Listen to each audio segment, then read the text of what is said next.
habari za udaku hii leo tuangazie taarifa kubwa kabisa ambayo imemeki headline kuhusiana na msanii Harmonize kuzungumza kuhusu Diamond pamoja na Zuchu kupata mtoto.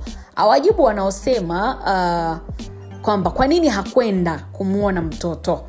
Sasa Harmonize ameweza kujibu. Pengine ulikuwa unasubiri sana kwamba kwa nini wasanii mbalimbali wameonekana kina Rayvanny lakini Harmonize hakuonekana. Karibu basi tuweze kufahamu story hii kwa kina kabisa.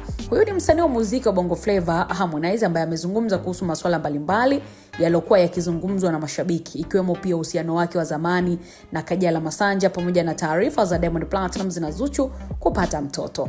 Amezungumza na ilikuwa ni kwenye mahojiano ambako Harmonize alisema hana chuki wala kinyongo na Kajala licha ya mahusiano yao kuhitimishwa. Msanii huyo pia alieleza kuwa kila jambo lina wakati wake na wakati mwingine mahusiano unapofikia mwisho ni muhimu kila mmoja kuendelea na maisha yake kwa amani tu bila vikwazo vyovyote.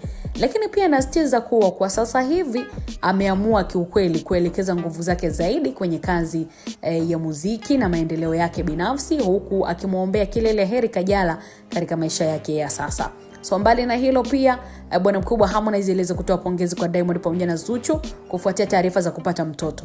Alisema kwamba huyo mtoto ni baraka kubwa sana kutoka kwa Mwenyezi Mungu na ni jambo ambalo linastahili kusherekewa. Na msanii huyo pia alieleza kuwa kupata mtoto ni hatua muhimu sana katika maisha ya kifamilia. Hivyo amewatakia Diamond pamoja na Zuchu kila laheri katika safari yao ya malezi na familia. Kauli zake zinapokelewa kwa hisia tofauti na mashabiki. Wapo ambao wamempongeza namna ambavyo alizungumza kwa utulivu bila kuonyesha chuki au kuingilia maisha binafsi ya watu wengine. Kwa muda mrefu Harmonize amekuwa akihusishwa sana na mijadala mbalimbali kuhusu maisha yake ya kimapenzi, lakini katika mahojiano hayo bana alionekana kuweka msitizo kwamba ameamua kuangalia mbele na kuendelea na shughuli zake za muziki na kuachana na mambo mengineyo. Mashabiki wengi wameeleza kuwa majibu yake yanaonyesha ukomavu na heshima pia kwa watu ambao waliwahi kuwa nao karibu. Au wengine wakisema kwamba ni mfano mzuri pia wa jinsi watu wanavyoweza kuendelea na maisha baada ya mahusiano kumalizika. So kauli za Harmonize katika kutamatisha taarifa kupitia Bao Media ni kwamba imeendelea kusambaa kwenye mitandao ya kijamii huku ikizua mjadala kuhusu mahusiano, msamaha na umuhimu wa kuendelea na maisha baada ya changamoto mbalimbali kujitokeza.